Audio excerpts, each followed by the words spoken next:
Yes, sir, meu time! Mais um Pod RJ no ar, o seu programa de empreendedorismo, sucesso, muita história de negócio, batalha, gente que sabe fazer acontecer no food service. E hoje, galera, com certeza um programa mais do que especial, porque o nosso convidado hoje simplesmente já esteve com o Jô Soares, o pai de todos os entrevistadores que podem existir aqui nesse país. Mas antes de dizer o nome do nosso astro de hoje, eu quero apresentar o Pod RJ, uma iniciativa do JJ, a melhor empresa de tecnologia para o seu negócio de delivery, e Rio Quality. Galera, eu sempre falo, o Pod RJ é uma vitrine para o seu negócio explodir na rede social, divulgar para vender mais franquia, vender mais produtos, atrair mais clientes. Então ajuda a gente, se inscreve no canal, você, os mais de 1000 inscritos que temos no canal, convida a tua família, convida o teu brother, convida o teu amigo, convida aquele cara que está empreendendo hoje para assistir o nosso programa e se inscrever no nosso canal. Para me ajudar no programa de hoje, eu não tenho o Rafa do JJ, eu tenho o Paulinho PH, hoje é surra de PH no Pod RJ, galera.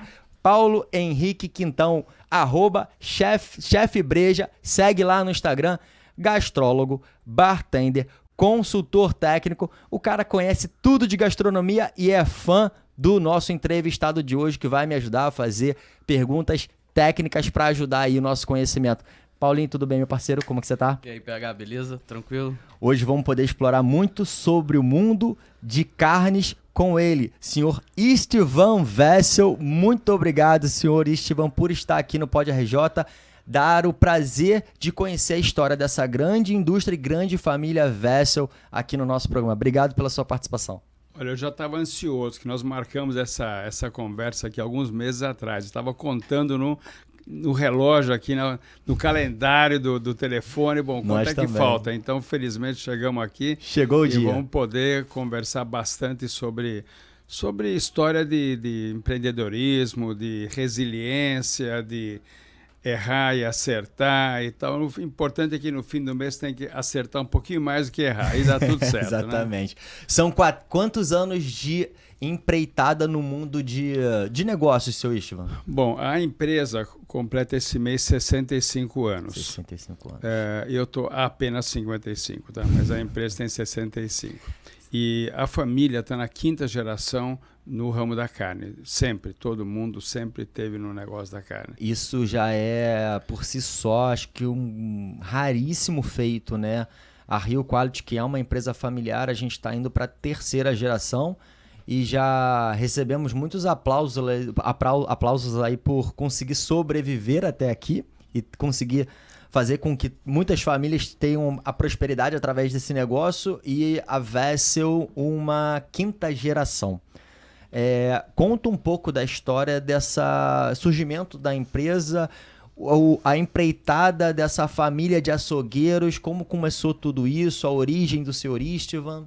Olha, bom, nós somos refugiados húngaros.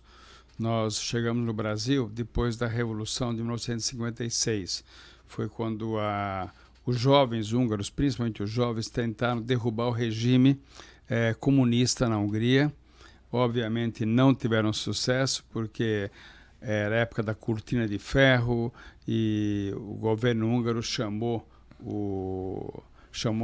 a União Soviética, na época que dominava isso tudo, e eles passaram por cima, literalmente, desse monte de jovem idealista. Então, aí, em 1956, essa foi uma tentativa frustrada, que acabou mesmo com a queda do Muro de Berlim, em 1989. Sim. Portanto, 30 anos depois, né? 30 e pouquinhos anos depois. A queda do Muro de Berlim foi em 1989. Eu tinha 4 anos de idade. Então, o que aconteceu foi o seguinte: nesse momento da Revolução, as fronteiras em alguns pontos ficaram desguarnecidos, porque eles chamaram todos os soldados para lutar na cidade. Uhum. E aí tinha gente que sabia onde que a fronteira estava desguarnecida, vendia essa informação, vendia o transporte e te colocava assim meio na boca do gol, né? Uhum. Desce do caminhão, vai em frente, você vai chegar na Áustria. Então, Foi assim que nós saímos da Hungria. Quantos anos o senhor tinha? Eu tinha 10. 10 anos. É. Tem memórias claras ainda desses Tem, episódios? porque, em primeiro lugar, eu voltei várias vezes para lá, escrevi um livro sobre isso, então é uma coisa muito presente na minha vida. E quando nós chegamos na Áustria, meu pai, bom, só para encurtar a história, não tinha um centavo no bolso, não falava língua nenhuma fora o húngaro, falava um pouquinho de alemão, que também não refresca muito, né? Uhum. E aí nós saímos da Hungria, meu pai, minha mãe, minha avó, mãe da minha mãe, com 72 anos na época, que equivaleria a uns 90 de hoje, né? Naquela época. E eu com 10 e meu irmão com 6 meses, bebê de colo. Nossa Senhora. E 6 meses quando nós chegamos no Brasil. Ele tinha 4 meses quando nós saímos de lá. Era um bebê pequeno, nasceu prematuro e tal.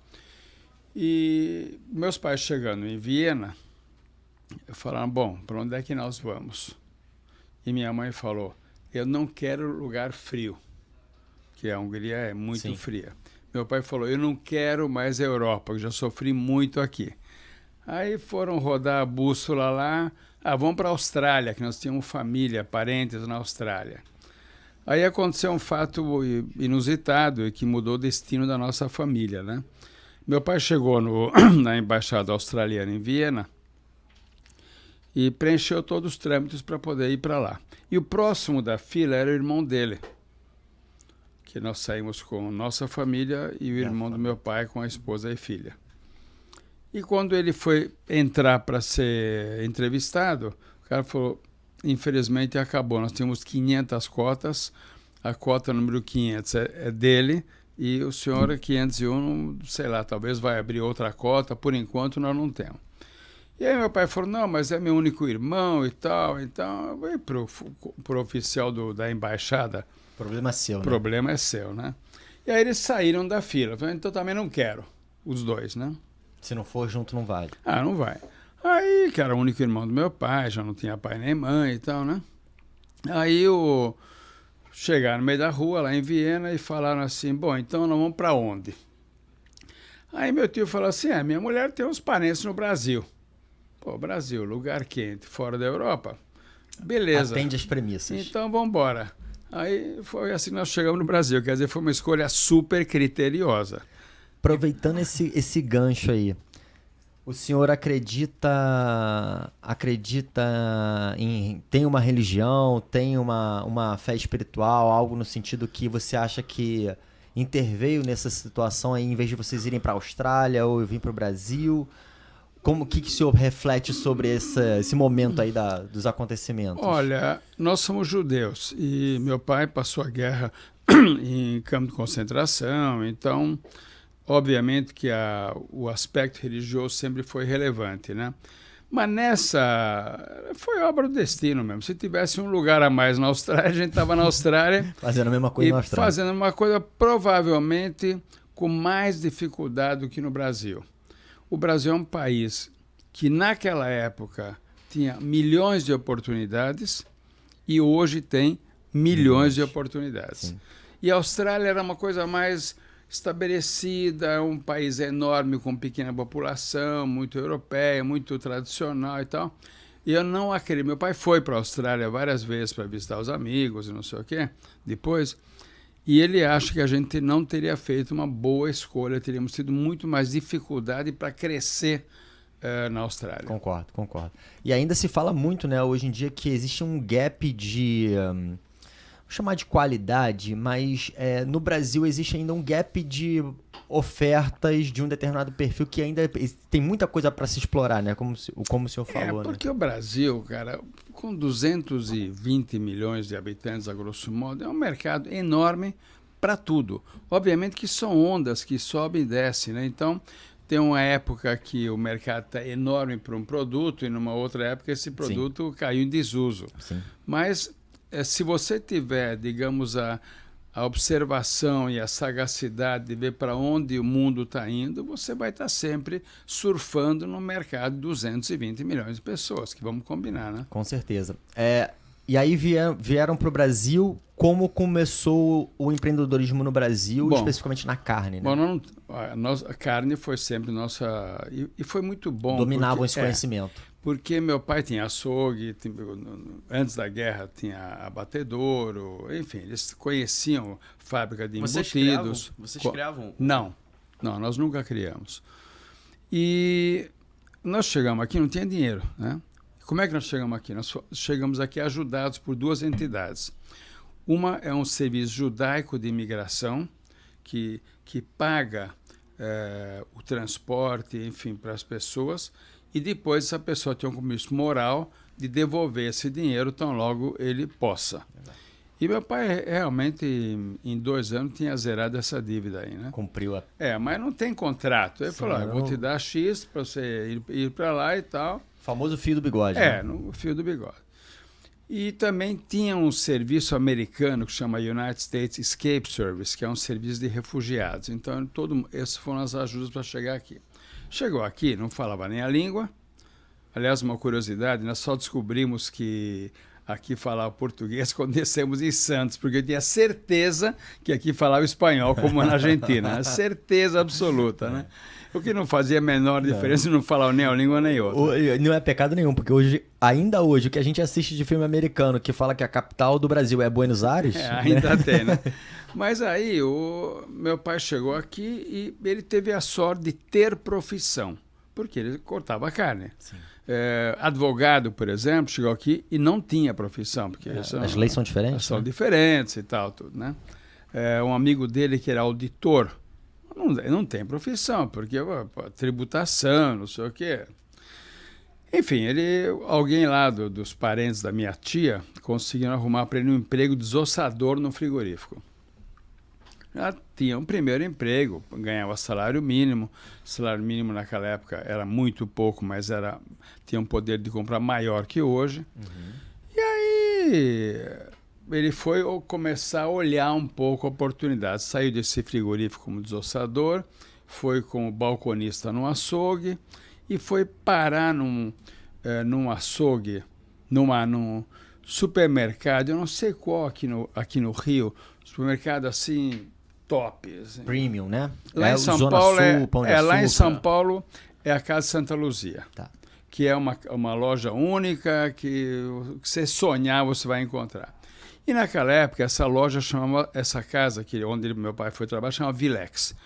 E a Vilex, ele ficava no meio dos jardins, bairro Nobre em São Paulo e tal. E ele começou a ter contato com o consumidor classe A de São Paulo, que é completamente diferente da Europa. Então, na Europa, chega um cliente no balcão lá e fala assim, me dá 300...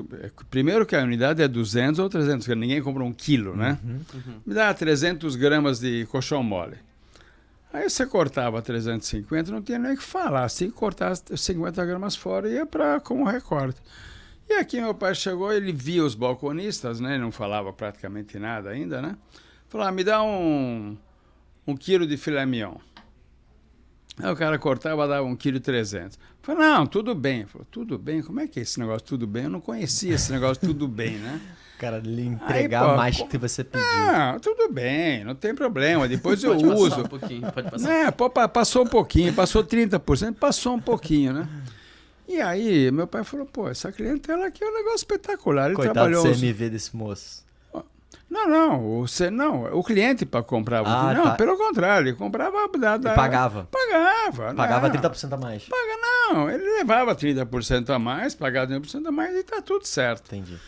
E o pai falou, esse negócio aqui, eu gostei disso, né?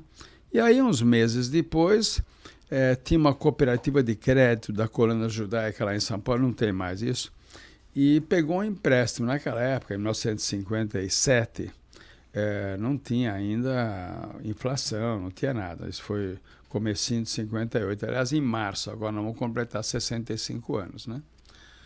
E ele pegou um dinheiro, comprou um açougue, e a partir desse açougue ele começou a fazer melhor que os outros. Meu pai teve um episódio que eu já contei isso várias vezes, mas vale a pena, porque serve para todos nós, que é o seguinte. Na véspera de ele assumir o açougue, num domingo, ele ia assumir no domingo para segunda-feira já abrir, né? No sábado, ele me levou, eu tinha 10 anos, me levou para mostrar o lugar que ele ia fazer o açougue, que ele ia comprar o açougue, né? Aí ele falou, vamos dar uma volta aqui. Deu uma volta, um raio de, sei lá, 1 quilômetro, mais ou menos, e a gente contou 10 açougues. Nossa. Aí eu falei para meu pai, mas você vai abrir um açougue onde já tem 10 açougues? Ele falou, claro, se tem 10 açougues, tem muito cliente. É só fazer um pouquinho melhor que os outros que a gente vai ficar com esses clientes para nós. Faz sentido. E, cara, dito e feito, nós entramos nesse negócio lá, em muito pouco tempo, meu pai chegou a atender 1.000 clientes por dia no balcão. A fila virava a esquina, tinha até pipoqueiro na ponta da fila lá, entendeu? E num cenário onde a publicidade, vamos chamar assim, era o boca a boca. Não, era boca a boca, a placa na porta, igual hoje. Colchão duro, oferta, portanto. Essa era a comunicação. Era um bairro de classe média e tal. E hoje a gente fala muito de experiência do cliente. Seu pai, na época, teve a visão de entender que aqui já existe um fluxo que busca aquele produto. Então, quem vem procurar carne vem aqui. Então, a gente se posicionar bem aqui, a gente vai ter clientes aqui passando. O que vocês entendem que era o diferencial do açougue naquela época? Meu pai era muito bom, viu? Ele era bom tecnicamente na carne ou comerciante? As duas coisas. Era rápido, feito não sei o quê, né? Então, ele é assim. É um espadachim da carne. Ele chegou no lugar que comprava traseiro de boi, que naquela época tinha um lugar chamado Tendal Único da Lapa. Todos os abatedores pequenos, não tinha abatedor grande, levavam seus 20 ou 10 ou 30 animais, pendurava lá, tinha lá umas gancheiras, pendurava lá os traseiros, dianteiro e tal, e os açougueiros iam para lá na madrugada e escolhiam. Tem o preço, acertava o preço e tal. Escolhiam, botavam um número no colchão do boi, tinha um lápis, chamado lápis copiativo, é um lápis que você molha, ele vira uma tinta, né? Então, a prefeitura, nós tínhamos um número de registro na prefeitura, é aquele número que você colocava. O nosso era 2342. Colocava 2342, é minha senha também na internet, tá? Mas isso aí não vamos contar para ninguém, né? Então, ele punha lá e o cara me entregava. Aí ele começou a olhar lá e viu o seguinte, que a carne de vaca custava 20% a menos que a carne de boi. Falou, pera um pouco, 20% é muito dinheiro. Muita coisa. Então ele começou a comprar só carne de vaca, acho que comprou um dia carne de boi, que o açougueiro que vendeu o açougue para ele foi orientar, ele falou, não, aquilo é vaca. Ele falou, não, deixa comigo, né? E aí ele viu 20% de diferença, então ele foi lá, como ele conhecia muito, como a gente conhece muito, eu pelo osso... Você consegue ver? Eu consigo ver a idade do animal pelo osso, né? Meu Deus do céu. Pelo osso, pela conformação e tal. Então ele foi lá, ele precisava de pouco, precisava de 10 traseiros, na época até menos, 4 traseiros, aí 5. Então ele escolhia 4, 5 traseiros de novilha, porque qual que é o problema da carne de vaca? Não é o sexo, é a idade. Exatamente. Porque um boi se abate hoje naquela época era com 5 anos, se abate hoje com 2 anos, e a vaca se abate com 12 anos. Para ela chegar no tamanho do boi, ela tem que viver mais tempo? Não. Ela reproduzia até os 12 anos. Entendi. Quando ela parava de reproduzir, eles abatiam. Ainda mais que os pequenos abatedores, eles ainda compram vaca de gado leiteiro, por exemplo. Também. Então, a vaca tinha mais idade, portanto a carne já era mais dura, entendeu? Então meu pai, agora, sempre abate também algumas novilhas, por alguma razão, porque não está emprenhando, ou porque não sei o quê, sabe? Entendi. Ou porque o preço está muito baixo, então o pecuarista resolve, eu vou queimar esse negócio, botar soja, hoje é isso, entendeu? Não, botar soja, aí vende boi, vaca, tudo. E ele não precisava de 100, ele precisava de 4, de 6, ele escolhia aquele lá que era... Que tinha um bom padrão e era um preço mais barato. Macio e custava 20% a menos. Isso aí tem que conhecer muito o produto. O contrafilé dele era menor. Mas, meu Deus do céu, por causa disso, então ele botava a placa com preço lá fora. Então, quando os outros cobravam, 50 ao contrafilé, ele cobrava 42 ou 44. E o pessoal da rua queria bater no teu pai. Opa, é já, né? Não, e os caras começaram a espalhar. Ah, aquele açougueiro alemão que naquela época é tudo alemão, né? É, aquele alemão lá vende carne de vaca, vende carne não sei o que lá. Eu falo, tudo bem. Só que com isso começou uma clientela tão grande. E aí teve um fato muito importante na nossa vida. Em 1960, com 2 anos do açougue, né? Começou a funcionar a indústria de automóveis no Brasil. Com isso vieram os expatriados. Então vieram os alemães da Volkswagen, os franceses da Renault, os americanos da Ford e da Willys, que tinha naquela época, né? Uhum. E esses caras têm uma grande dificuldade de conseguir entender a carne que eles iam comprar. E eu já trabalhava assim meio part-time com meu pai, e eu comecei a aprender inglês. Minha mãe sempre fez questão que eu aprendesse uma segunda língua. Comecei a aprender inglês com 7 anos de idade, mais ou menos. Então, eu já tinha 11 anos, eu já tinha uma certa vivência de inglês. E aí eu comecei a arrumar em dicionário as traduções dos nomes. E cheguei a fazer um glossário. Uma hora eu acho, ainda tem em algum lugar isso. Onde tinha o nome em português, em inglês, francês e alemão. Okay. Então chegava o cara na loja, ele não falava português, não sabia nada, né? Porque quando ele vai na padaria, ele escolhe um pão. Quando ele vai na peixaria, ele olha um peixe. Carne, né? Aqueles cortes todos diferentes, né? Aí fiz uma relação, daí o pessoal chegava lá e pedia o caderno. Ele falava, isso aqui, 2, isso aqui, 1, isso aqui, 3. E assim nós começamos a ter essa clientela dos estrangeiros que, primeiro, eram mais exigentes, segundo, pagavam mais, terceiro, eles queriam uma variedade maior. Meu pai começou a trabalhar com vitela na época, que praticamente não tinha no mercado. Um poder aquisitivo melhor? Poder aquisitivo melhor, quer dizer, um outro, né? Sim. Que nós estamos no meio de um bairro de classe média italiana meio baixa, eram os batateiros, os ceboleiros, esses caras aí. Eles tinham dinheiro, que não tinha cultura, mas dinheiro eles tinham, porque eles no mercado tinham caminhões de batata, caminhão de cebola e tal. E aí essa clientela começou meio que dar direção para o meu pai. Falou, não, o caminho é esse, trabalha com coisa fina, com coisa boa, com não sei o quê. E aí ele começou a fazer isso. Chegou, aí o ano seguinte, em 61, nós estamos no comecinho lá, né? Ele comprou uma casa do lado do açougue, que era alugado. Ele comprou a casa do lado, derrubou a casa e em 64 inaugurou o açougue dele. Bacana, pé direito alto, azulejo até o teto. Não, coisa... imponente. Tinha um andar superior, tinha monta-carga, meu pai colocou naquela época, monta-carga e tal. Tinha câmara em cima, fez um negócio. E aí ele falou, bom, mas essas duas clientelas não conseguem conviver na loja. A senhora que compra meio quilo de coxão mole e aquela outra do lado que compra um pernil de vitela de 3 quilos e compra filé mignon e compra picanha, não sei o quê. E aí meu pai resolveu, através da oferta de produto e de preço, praticamente eliminar esses 1.000 clientes por dia e trocar por 100 clientes com ticket médio maior. Outro ticket médio, outra demanda. Muito legal. E esse é o fundamento do nosso negócio. Sim. Até hoje. Aí vocês descobriram o público-alvo de vocês. Público-alvo. Né? Exatamente. E aí tem um momento que eu acho que o senhor Istvan entra no negócio também trazendo um pouco de visão de mercado para o que a gente tem hoje, que é com a técnica de maturação da carne, tá certo? A maturação eu trouxe para o Brasil em 69. Que é o processo de envelhecimento da carne, eu posso dizer assim? É um processo de amaciamento da carne por tempo. Okay. Isso, a maturação de vinho é o tempo, maturação da carne é o tempo. Que naquela época era inconcebível, né? Inconcebível. Quando eu entrei para trabalhar com meu pai em 67, portanto, há 55 anos atrás, eu tinha 20 anos, eu fui trabalhar profissionalmente, né?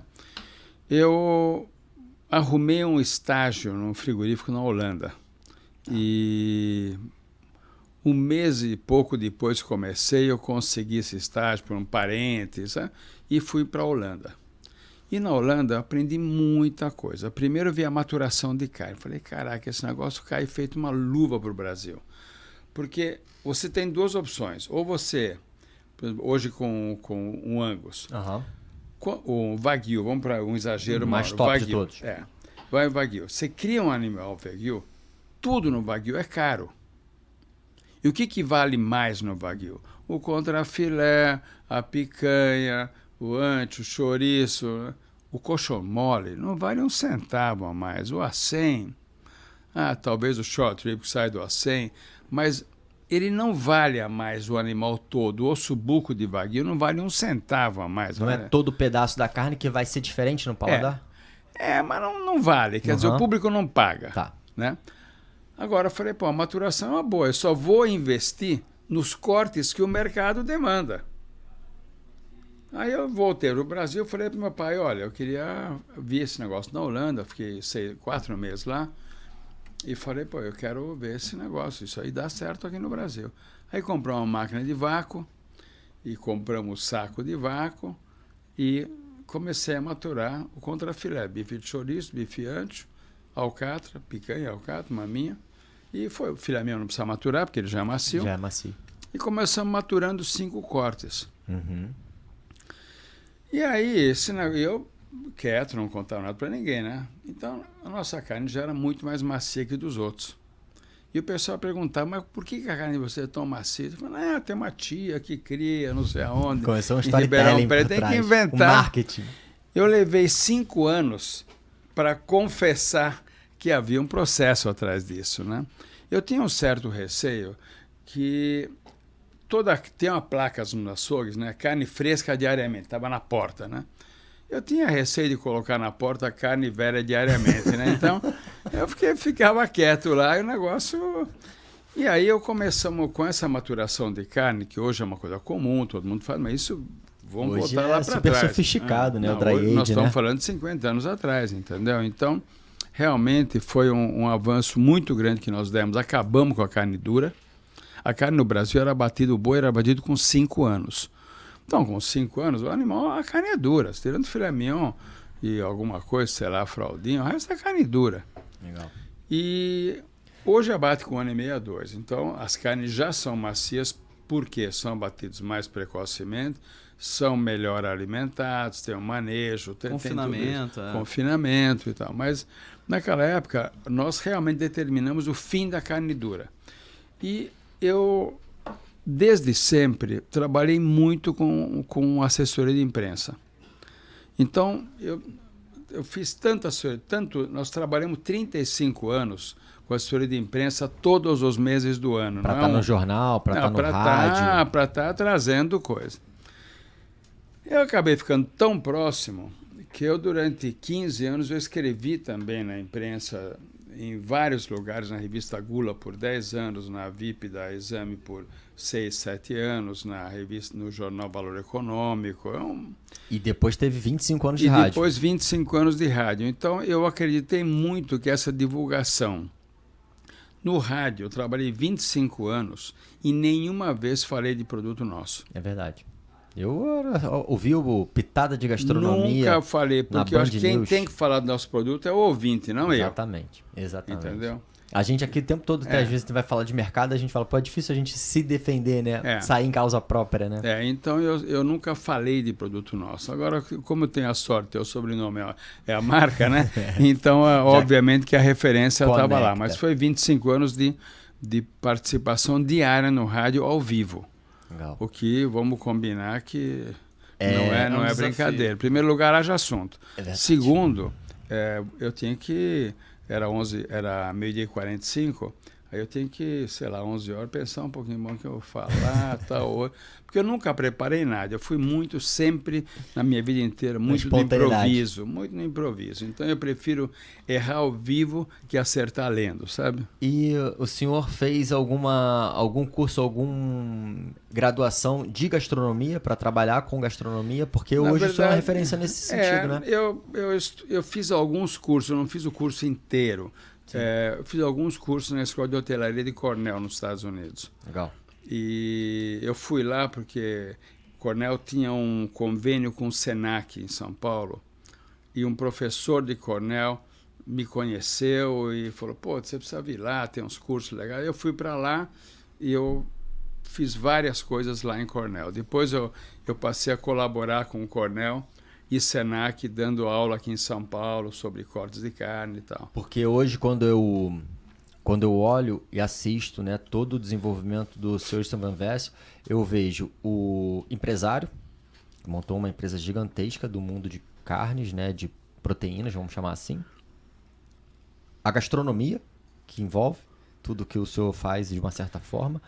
A comunicação, né, e hoje ainda mais presente como essa imagem, né, esse RP, essa imagem da sua marca, né?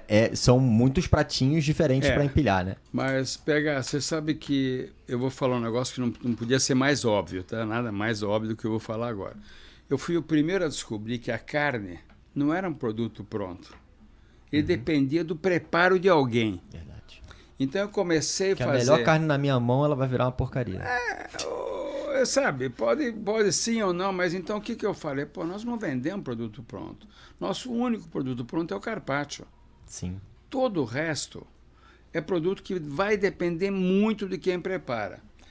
Então eu comecei a lançar, eu tenho ainda guardado fichas, nós estamos falando de época pré-internet, fichas de receita.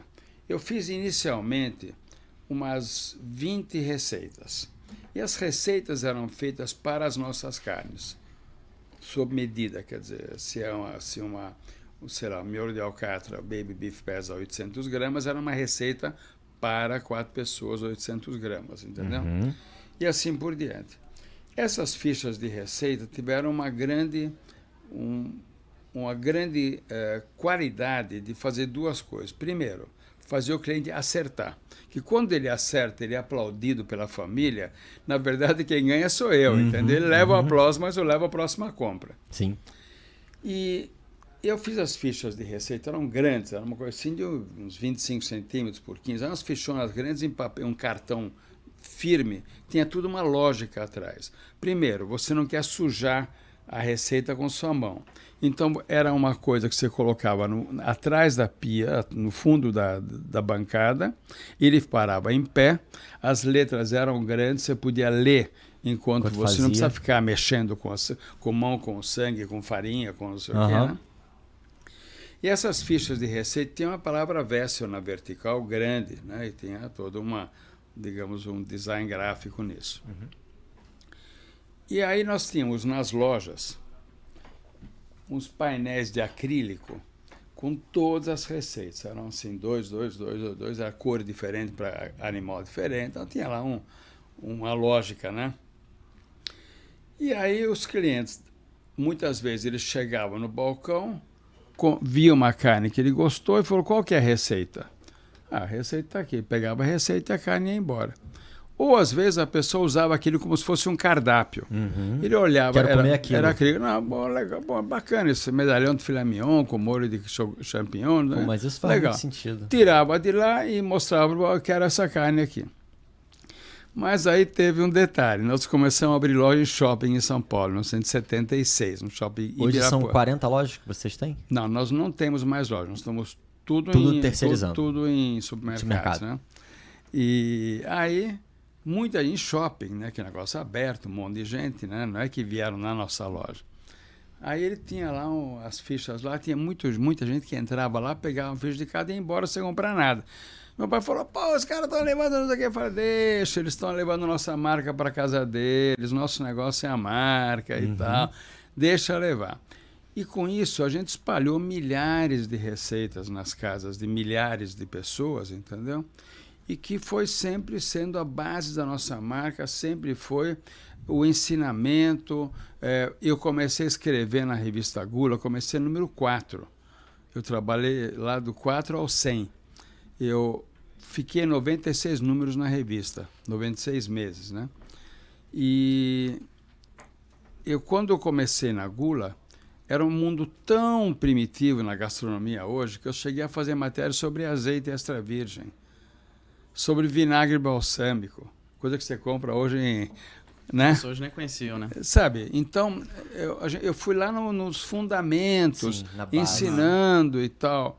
E com isso, com a revista Gula era uma referência, era a única revista de gastronomia, né? Meu nome acabou ficando muito conhecido no meio da gastronomia. Aonde começamos, aí depois eu fiz um ano inteiro, 12 números, só com cortes de carne. Todo mês fazia foto e tal, ia na manicure para arrumar unha, porque aparecia a foto muito em close, né, para não aparecer alguma... Aí fazia a unha e tal, fazia as fotos e escrevia um texto sobre aquela carne e receitas com aquela carne. Então a gente sempre foi, quando eu falei que, né? Criou essa que eu cultura. sempre, eu fui o primeiro na nossa família, pelo menos, a descobrir que carne não era um alimento pronto. Sim. A carne era uma matéria-prima, que se você não souber fazer, não serve para nada. E faz todo sentido, porque hoje a gente, eu escuto muito se falar hoje, por exemplo, que quem compra uma furadeira numa loja, ele não quer ter uma furadeira, ele está comprando uma coisa para deixar a casa dele bonita. Então ele quer a casa dele bonita. Então, quando o senhor fala, o cara que está comprando uma carne, ele não quer comprar uma carne, ele quer um momento especial com a família dele. Então você está vendendo aquele momento para ele brilhar, a receita ser perfeita, mas que ele consiga falar, pô, aqui eu confio, porque aqui eu vou deixar minha família feliz com esse produto. Hoje a palavra que define isso é experiência. Exatamente. Naquela época essa palavra era outra coisa, mas estava na veia, né? É experiência. Mas estava na veia. Então sempre a gente procurou ensinar. E ensinar o cliente era em benefício nosso. Porque ele vinha lá, dava certo, o pessoal falava, pô, você é craque, hein, PH? Tá, onde é que você ia comprar carne? Hoje o mundo fala muito do marketing de conteúdo, né? Que você não vende o teu produto diretamente para alguém, mas você ensina ele a fazer alguma coisa, você resolve para ele alguma dificuldade que ele tem na vida dele, e aí ele vai comprar o teu produto de uma forma mais espontânea e mais entendida, né? Que, pô, isso aqui vai realmente solucionar minha necessidade. Durante a sua fala, o senhor comentou sobre o carpaccio. Sim. Carpaccio, a gente estava conversando aqui em off, também foi uma inovação, que eu posso chamar assim, que a família Wessel trouxe para o mercado. Tem uma historinha boa aqui. Minha mulher, como não está ouvindo, eu posso contar aqui para vocês, não tem problema, né? Nós tínhamos uma assessora de imprensa, isso nos anos 70, final dos anos 70. E sempre que ela emplacava assim, uma matéria, nós tivemos capa do Jornal do Brasil. Se você pegar nosso clipping desses últimos 40, 50 anos, o que você imaginar tem lá, desde notinha desse tamanho até página do Jornal do Brasil, que era o grande jornal, né? Com certeza. E cada vez que ela emplacava, na Veja nós fomos capa da Veja São Paulo, nós saímos na Veja em 3 vezes fora a matéria da capa. Nossa. Quer dizer, o Veja tirava 1 milhão de exemplares por fim de semana, não era uma brincadeirinha, né? E cada vez que ela conseguia emplacar uma matéria realmente de peso, né?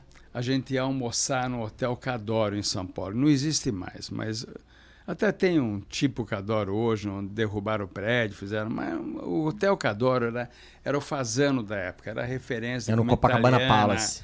Era a referência como italiana de respeito, né? E lá eles tinham carpaccio no menu. E a nossa assessora, a Micaela, falou, pô, cara, você podia fazer isso. A ideia foi dela, não foi minha. Podia fazer isso para vender. Eu falei, Mica, é complicado, pô, porque a carne tem que ser crua. Ela falou, não, a parte complicada você resolve. E eu acho que esse negócio, primeiro, da matéria, segundo, é um negócio muito legal para o Brasil, calor e tal, não sei o quê. E quando eu lancei o primeiro pacote de carpaccio, eu mandei para casa dela e mandei um bilhete junto. Deu trabalho pra caramba. Falei, Mica, nosso filho nasceu. Por isso que minha mulher não pode ouvir esse nosso podcast. Falei, nosso filho nasceu, parabéns. E mandei para ela. E aí eu comecei a ver como é que eu faço esse negócio ser industrializável, né? E hoje, realmente, é um baita de um equipamento com mais 5 pessoas lá, fazendo carpaccio o dia inteiro. Nós fazemos lá 600, 700 quilos de carpaccio por dia e cortar fino. Qualquer um corta. O problema é interfoliar automaticamente. Isso que eu ia perguntar. Cada lâmina de carpaccio tem quantas gramas? Menos de 10. Tem menos de 10 8 gramas. É quase transparente, né? Quase transparente. Porque não pode ser um bife na boca. E aí coloca um plástico interfolhado, né? Isso aqui antigamente nós tínhamos 2 caras cortando na máquina de presunto e outros 6 interfoliando Meu na Deus mão. do céu. Hoje, quer dizer, de uns anos para cá, tem equipamento que a gente apanhou para burro, porque existe cortador interfoliador, só que ele foi desenvolvido para presunto e queijo. Sim. E a carne congelada é um outro bicho, é mais complicado de cortar. Se a temperatura está muito baixa, ele encurva, como o cavaco de plano, ele encurva, porque ele está duro, né? E aí, quando cai a próxima fatia, ele cai com a fatia dobrada. E o papel em cima É como se fosse a gente tirar um sorvete que a gente puxa com a cuia. Ele vai fazendo isso. Enrolando. Né? Porque ele está bem congelado. Se estiver meio congelado, ele não faz isso, né? Sim. E aí, nós conseguimos acertar a temperatura. É um monte de detalhe técnico. E hoje nós fazemos 600, 700 quilos de carpaccio por dia.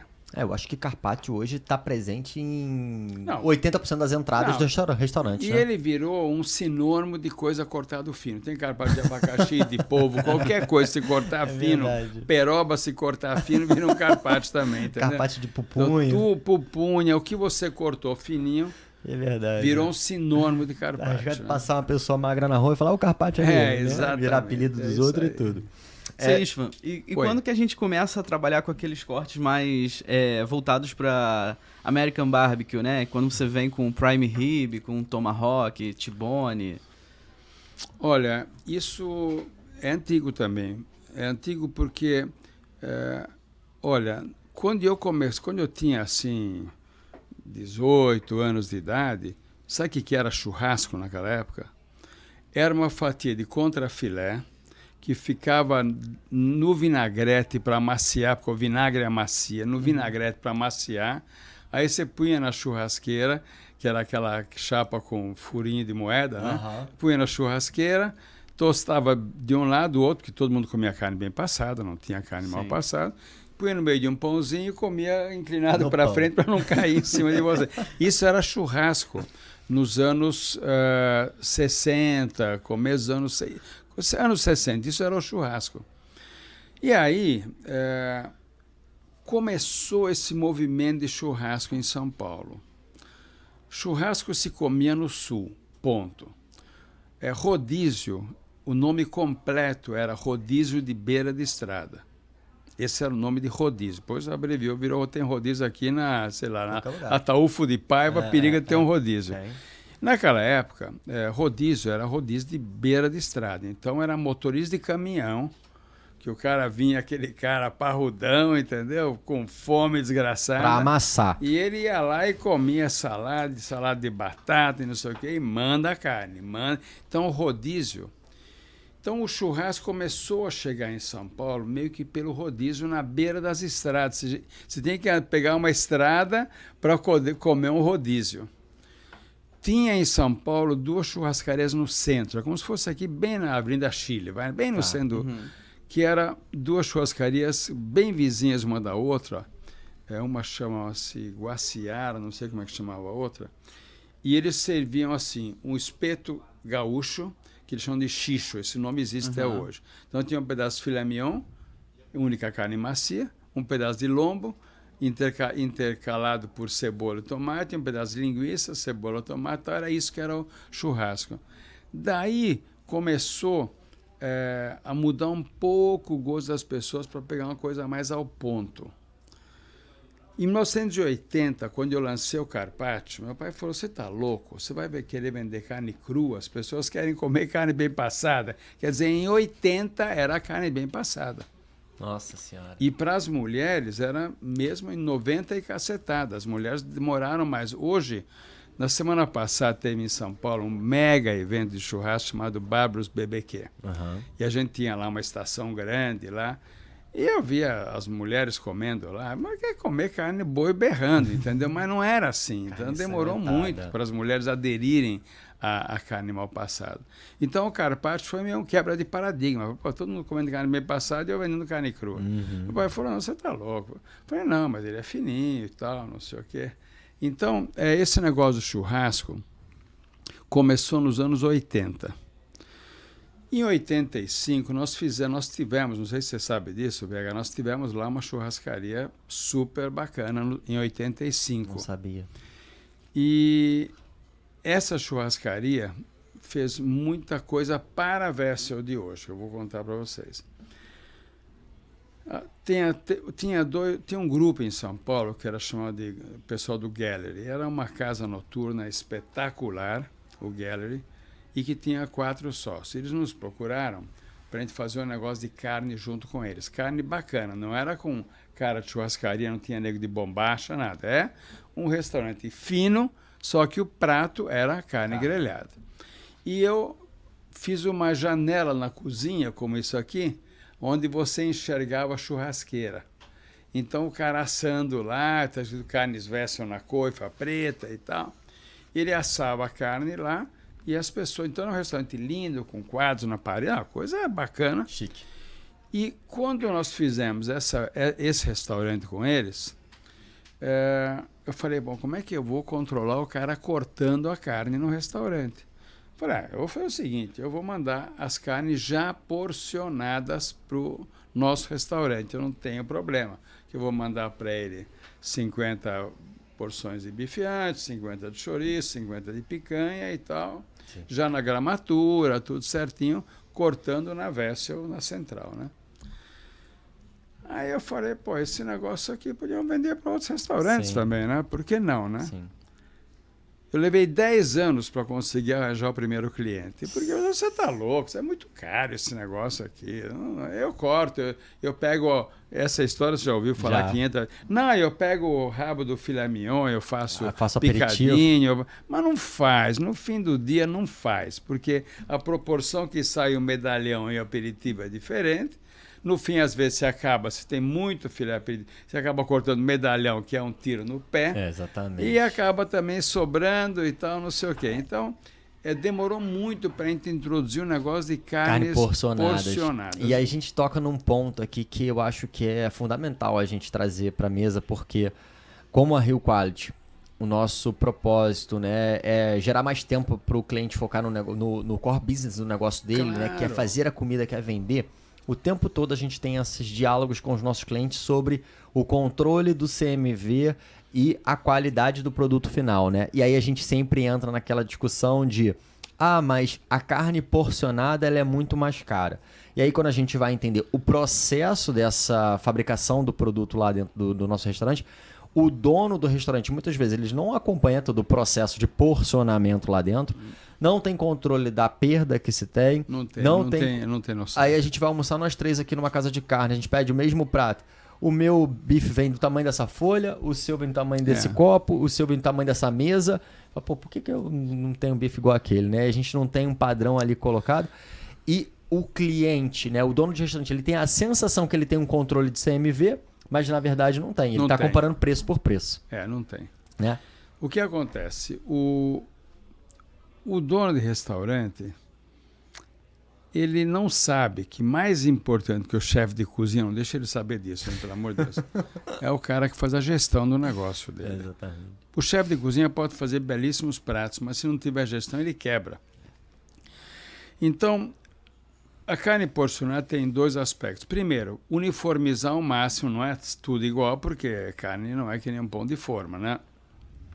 Você uniformiza ao máximo o tamanho e a gramatura da carne. E a segunda, você sabe quanto você comprou. Você comprou 50 porções, se você no teu ticket do caixa, você não vendeu 50, tem alguma coisa errada, entendeu? E restaurante, infelizmente, tem muito roubo, tem muito... Desperdício e roubo são quase sinônimos, sim, né? Tem muito desperdício, tem muito roubo, tem muito... não tá olhando, leva para casa, bota na bolsa. Pô. Exato. O controle fica muito mais difícil, né? Não faz controle. Agora, quando você tem na nota fiscal 50 porções de bife ancho, aí no final do dia você vendeu 30, vai na geladeira e vê se tem 20 lá dentro. Pouca gente faz isso, infelizmente. Mas esse é o único jeito de você saber a quantas a gestão do teu CMV. Exato. E a gente estava conversando ontem, né? O seu Istvan visitou lá a Rio Quality, deu esse presente pra gente e eu perguntei pro senhor que vem de um mercado, além de profundo entendedor da carne, vem de um mercado até mais maduro do que o Rio de Janeiro nessa cultura de hamburguerias, porque por mais que a gente tenha, junto com a ajuda da Wessel, desmistificado muito a cultura de eu faço o meu blend de hambúrguer, né? Queria que o senhor falasse um pouquinho sobre a diferença de um blend artesanal que hoje a Velcel pode proporcionar ao mercado e a Rio Quality vende, e aquele cliente que ainda fala que faz o blend. Qual é a diferença? O senhor citou ontem que a diferença está muitas vezes na batidinha que dá ali no formato, textura. O que acontece é o seguinte, em primeiro lugar, eu tinha um cliente aqui no Rio e ele foi a primeira hamburgueria bacana no Rio de Janeiro, chamava-se Joe Léus. Sim. Não sei se você lembra. Lembra. Tinha, acho que no New Shopping York Leblon. No Leblon também Leblon tinha e tal. E a gente só vendia para ele hambúrguer, mas ele também vendia carne, bife ancho e tal. Eu falei para ele, Bruno, compra... Não, mas não sei o quê. Não, a gente só vendeu o bife ancho, desculpa. Não vendia o hambúrguer. E não vendia hambúrguer. O volume grande dele era hambúrguer. Eu queria vender hambúrguer para ele, né? E ele comprava só o bife ancho. Eu falei, Bruno, me explica uma coisa, eu preciso pedir um conselho para você. Ele falou, pois não. Falei, você moe a carne Ele tinha 8 restaurantes. Moe a carne aonde? Não, cada casa faz o moe e tal, não sei o quê. Falei, cada casa faz o seu... moe a carne para fazer o hambúrguer. Falei, beleza. Então me explica uma coisa, como é que se faz para dormir à noite? Falou, por quê? Falei, a gente só moe num lugar... Tem uma veterinária e uma engenheira de alimentos, temperatura controlada a 10 graus, e tem dia que eu acordo com pesadelo, achei que alguém passou mal comendo nossa carne. Porque a carne moída é o negócio mais sensível que tem. Aí ele falou, tá, você me convenceu. Começou a comprar hambúrguer, porque realmente, isso faz uns 15 anos. Eu acho que sim. No Rio de Janeiro, temperatura de cozinha, não sei se hoje mudou muito, mas... lá dentro. Paulinho pode dizer, tá em todas as cozinhas aí do Rio de Janeiro. Hoje, se tiver 10, entre 100, se tiver 10 cozinhas climatizadas, é muito. Então, a 90 tá com 30 graus lá dentro. Você imagina você moendo carne. E imagina o resíduo, que também o cara não vai a cada vez que ele moe, vamos moer de manhã à tarde. Vai limpar ali a moedora. Lavar a moedora. O máximo que ele faz, se ele for um cara caprichoso, ele joga aquela cabeçote do moedor dentro da geladeira. Esse é o máximo que ele faz. Mas lavar... não lava. Então, naquele calor lá, os micro-organismos fazem a festa, porque a carne moída é a coisa mais sensível que tem, porque a hora que você moe, você está misturando oxigênio no meio da carne, ar. E o oxigênio é o que oxida. Sim, então, ela já começa um processo de deterioração. Né? Então, o que nós fazemos? A gente faz o hambúrguer, nós temos um maquinário lá maravilhoso que vocês conhecem, que ele solta um tolete de carne, já com a gramatura certa. Esse tolete cai numa esteira, a esteira passa e passa no meio de 2 esteiras, onde você regula a espessura. Com isso, ele praticamente faz o que você faz com a mão. Ele é amassado, ele não é prensado. A pressão que ele dá é leve, né? É leve, porque antigamente o maquinário que a gente tinha antes, quando nós inauguramos a fábrica, é um molde vazar, é um buraco no meio de uma chapa de ferro, né? De aço, né? E um êmbolo põe aquela carne lá, espreme lá dentro para espalhar a carne no buraco todo. Aí ele vai para frente, tem uma mãozinha que bate em cima e aí sai o hambúrguer. E com isso ficava uma pressão muito alta, ficava muito compacto o produto. E aí nós compramos esse equipamento alemão maravilhoso, né? Onde você faz tudo isso com baixa pressão. É praticamente uma mão espremendo em cima da carne, entendeu? Faz com baixa pressão. E esse maquinário, ele não tem molde.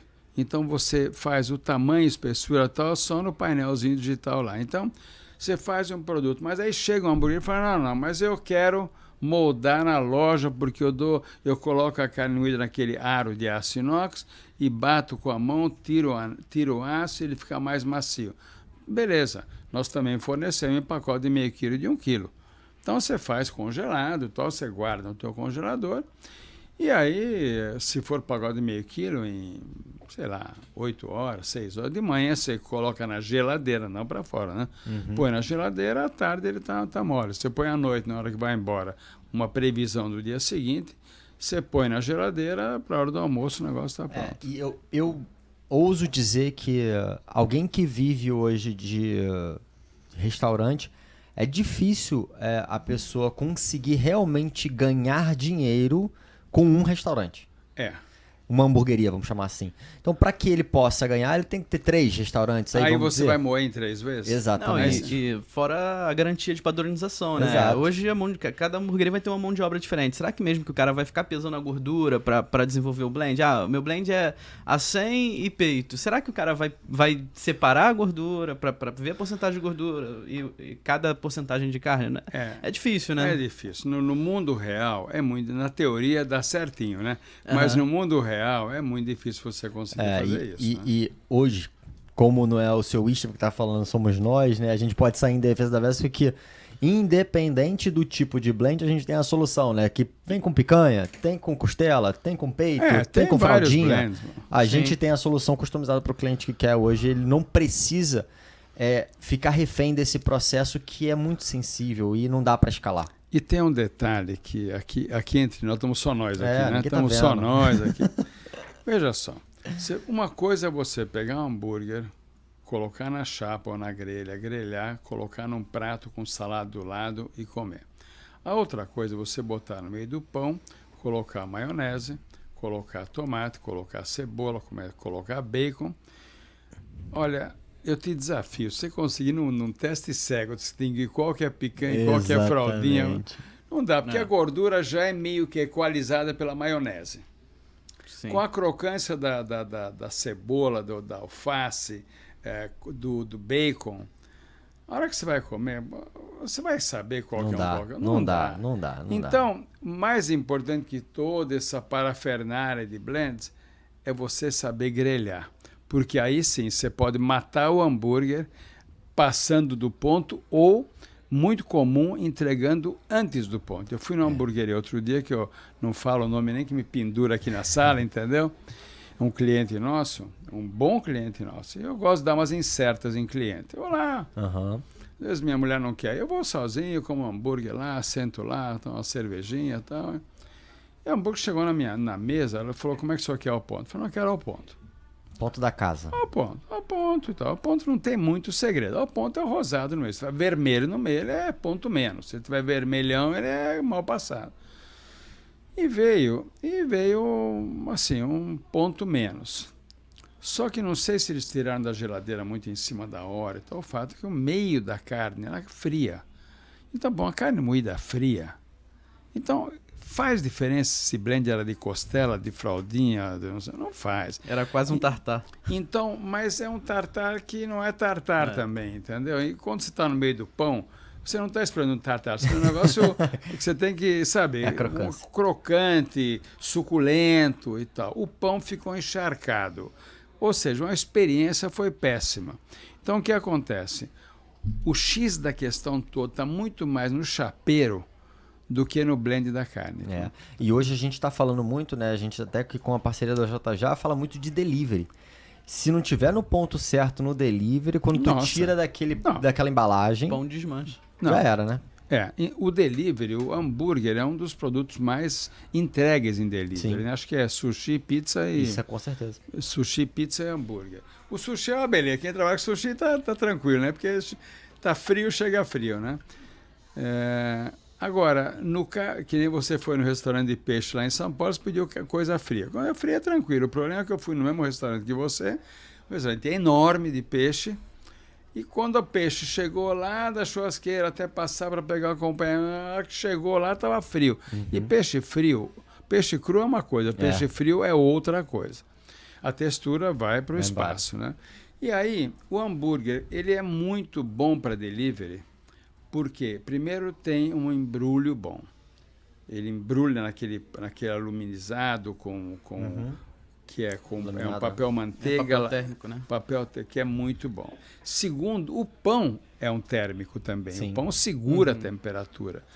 Agora, a tua parte é fazer o ponto certo, né, cara? Se você fizer o ponto certo, embrulhar bem naquele papel e depois você coloca numa caixinha... 10 minutos depois vai chegar na tua casa? Vai chegar perfeito. Com certeza.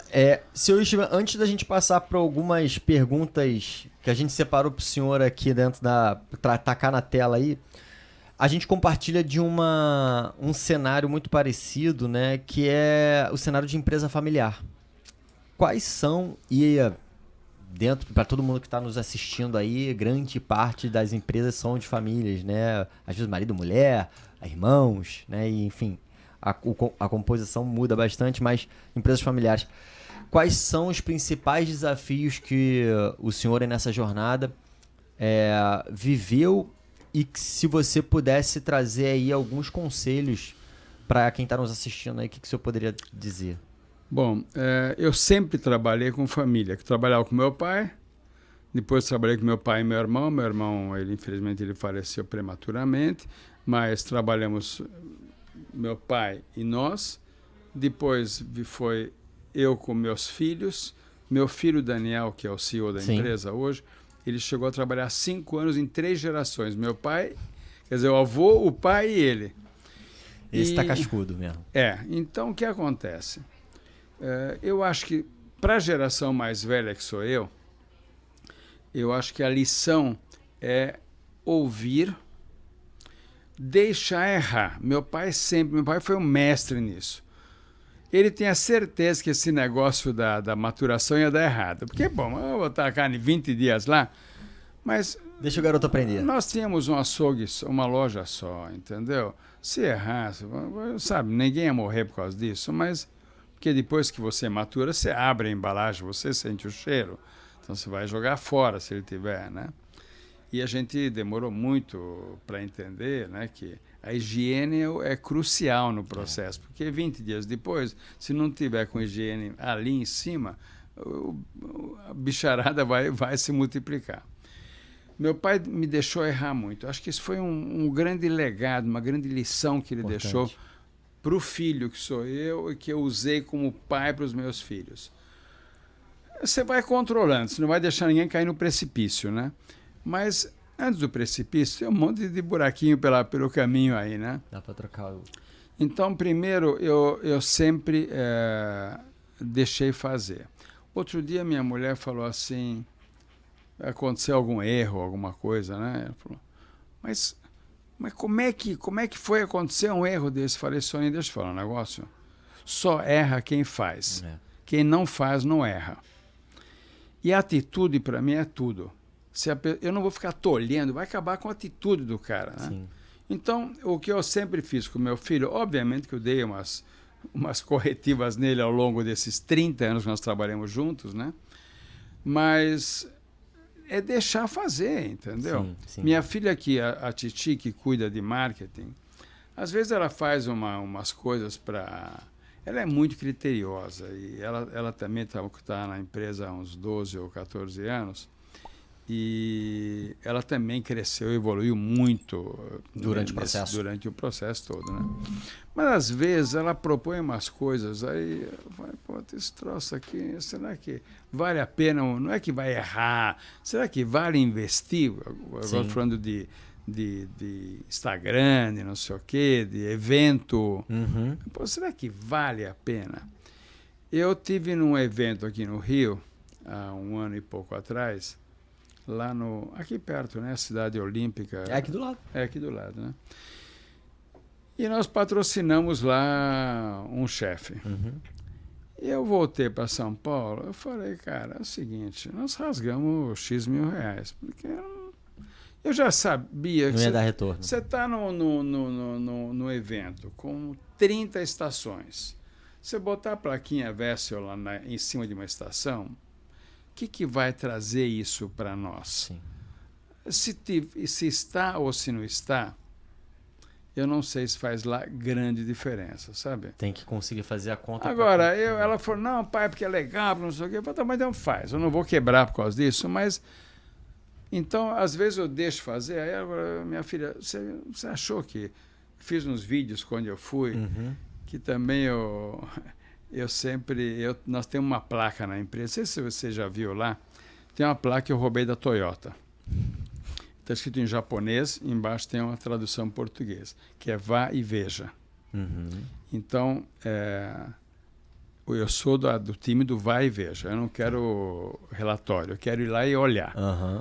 Eu vim aqui para o Rio para ver um caso aí com um cliente nosso.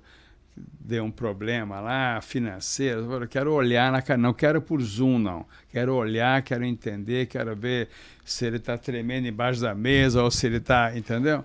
Então eu sou do vai e veja. Sim.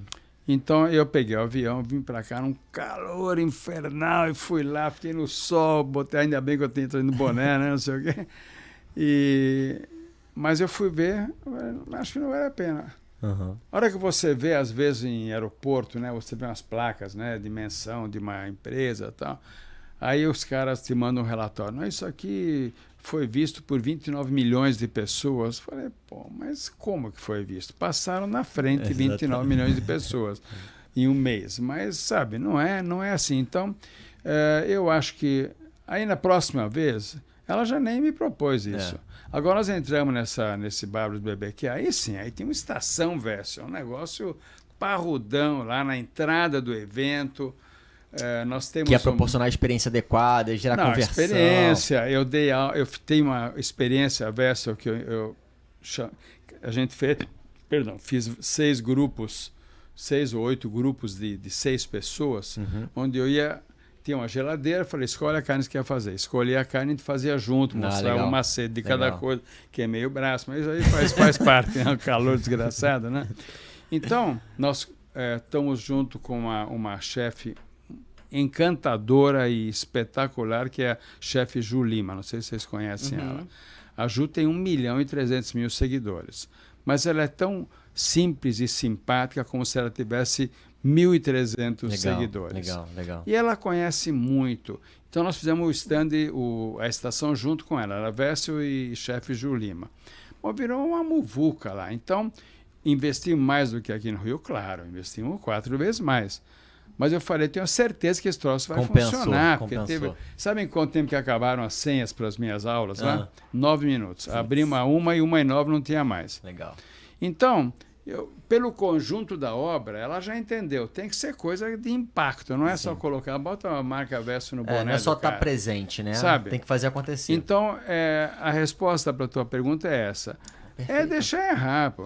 Todo mundo é inteligente, ninguém vai fazer o mesmo erro 2 vezes, né? Você comentou que para a geração, né, mais velha é deixar errar, e eu acho que no mesmo processo tem aí um ensinamento para mais nova, que é quando errar, né, é não perder a atitude, ter a coragem, saber aprender, né? Eu não precisei falar para ela que aquele investimento não valeu a pena. Eu fiz uns vídeos lá. Ela entendeu que não vale a pena. São pessoas inteligentes, entendeu? Sim, que sacam as coisas e a gente está sempre aprendendo. Eu estou sempre aprendendo, você está sempre aprendendo, e a gente tem que aprender. Com certeza. Trazer aqui para a fala, Tonzão, consegue me ajudar? Coloca na tela aí, se o Istvan deve conhecer muito bem, algum tempo atrás, esse cara já tem ficado muito famoso, que é o restaurante lá do Salt Bay. Sim. Que ficou lá teve até recentemente a polêmica na Copa do Mundo com a carne folhada a ouro, né? Eu nem sei se é bom, nunca comi carne folhada a ouro, não sei se o senhor já comeu. Né? Não, eu já comi sobremesa com chuvinha de ouro em cima, uma bobagem, né? E aí já tem, eu como sou uma negação na cozinha, eu faço a mesma receita há 3 anos, eu queimo a mesma receita há 3 anos. Pode dar o play. Eu tenho uma dúvida se a gente mudar a forma de cortar a carne fica dura ou não. E aí o pessoal lá de Salt Bay tá fazendo aí a trança da Marinha Chiquinha na carne.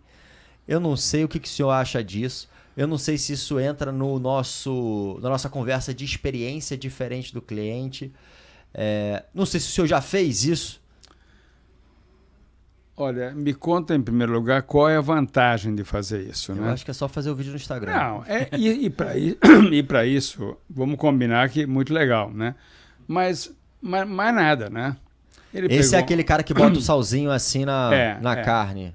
Mas sabe, esse cara, ele é muito bom, ele conhece carne, ele sabe cortar e tal, mas o negócio que ele se especializou mesmo foi em fazer vídeo para o Instagram, entendeu? Isso ele faz maravilhosamente. Você não vai fazer isso com a carne, que não tem cabimento. Cada vez que você corta a carne, você está dando espaço para a suculência sair. Então, técnica... Não tem nenhum líquidozinho ali, não, né? E na hora que assar isso aqui, ele vai ficar seco, porque não há por que fazer isso. Então, você pega essa mesma fatia de contrafilé ou de bife de chouriço, boa maturação, com gordura e tal, bota na churrasqueira, ele fica suculento. Isso não tem como ficar suculento porque ele está secando a carne em todas essas arestas e buraquinhos que tem. Agora, que dá um vídeo legal, dá. E o senhor acha que essa pegada de carne folheada a ouro, você acha que isso também é mais uma manobra de marketing? É tudo marketing. Porque no paladar não vai mudar, né? É tudo marketing, vamos combinar, né? É tudo marketing. Você que tá aí assistindo, tá juntando dinheiro para ir lá comer a carne, vai aqui, aqui do lado, come uma carne versa que vai dar muito melhor. Isso, come uma carne versa e depois você vai na joalheria e compra uma pulseira para namorada. Entendeu? São duas atitudes nobres, entendeu? Não vai pegar a pulseira, moer a pulseira no moedor de pimenta lá e colocar em cima da carne, né? Não. Agora, marketing hoje é uma ferramenta muito importante, né? Mas ninguém vai fazer isso. Se você fizer isso no evento de churrasco, os caras vaiam. Exatamente. Claro. Exatamente. Cada vez mais se preserva a carne e o cara vai lá e destrói a carne, entendeu? Eu fiquei imaginando isso. Você no evento de churrasco fazendo uma trança dessa, a moral agora, de o vídeo 50... fica legal. O vídeo fica legal. E um monte de gente desavisada. Nossa, o cara... Sabe o que é mais legal? É pegar um vídeo desse que mostra lá o cara fazendo tudo complicado, né? A carne trancinha, não sei o que. Aí chega do lado só o vídeo do seu Isha, só fazendo certo, assim, cortando e botando. E tipo assim, é o expectativa e realidade. Né?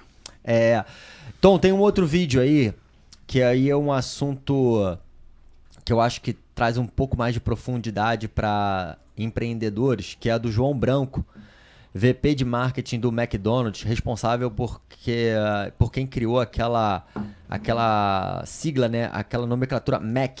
Né? Ele trouxe toda essa brasilidade para o McDonald's. E aí genial, diga-se de passagem. Sim. Genial. E aí ele fala sobre os objetivos da empresa. Vamos dar uma olhada na fala do João Branco e ver se o senhor Istvan concorda com esse pensamento do João Branco ou não.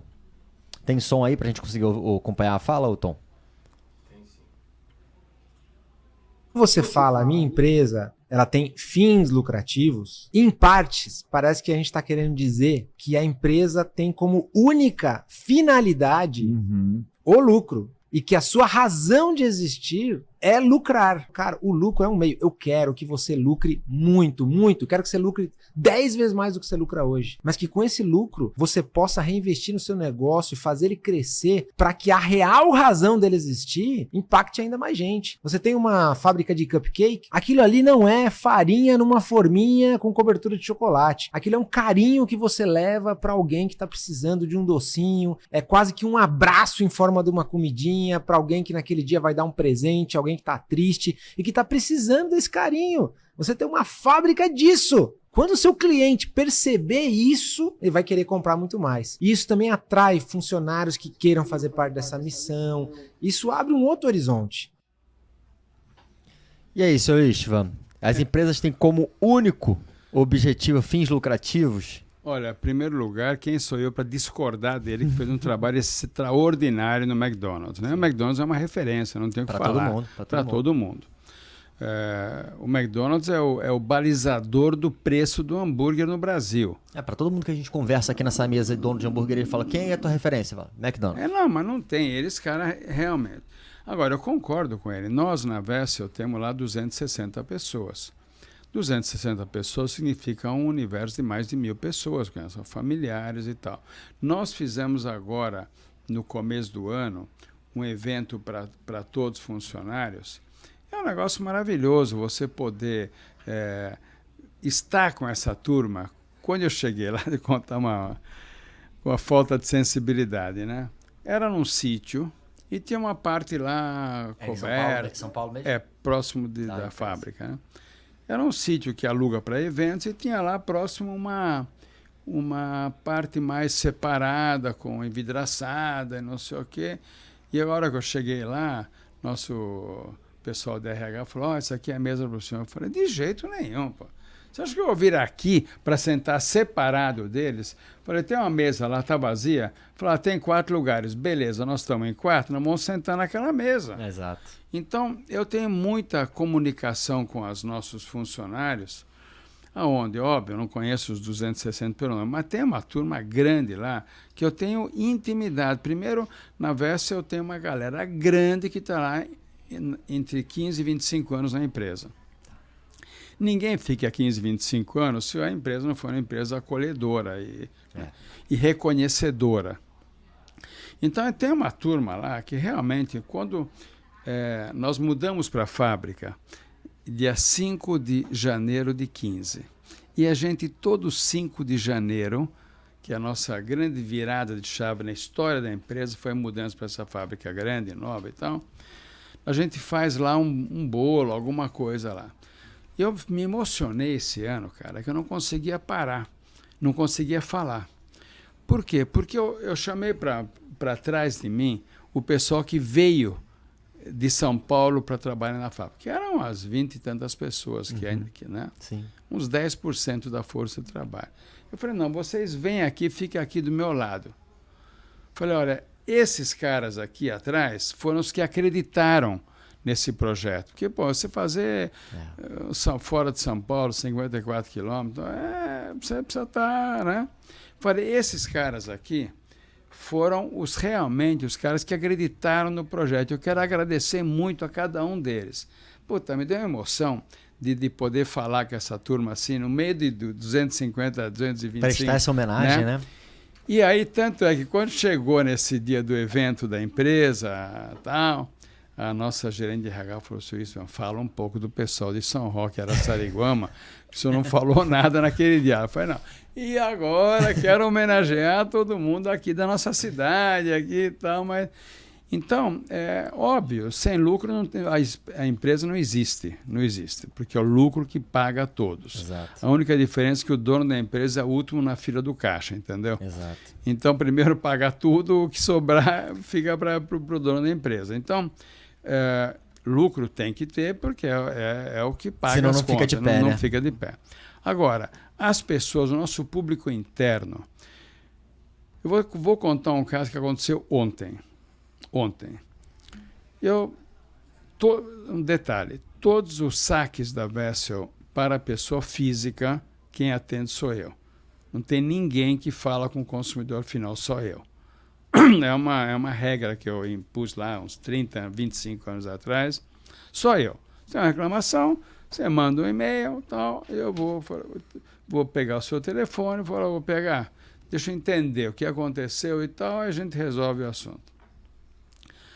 Anteontem, eu recebi... Eu estava na cama já, porque eu ia acordar cedo na segunda para vir aqui para o Rio, né? Eu estava na cama, eram umas 10h30 da noite, e entro lá, reclame aqui. Opa! Reclame aqui, a reclamação é alerta vermelho, né?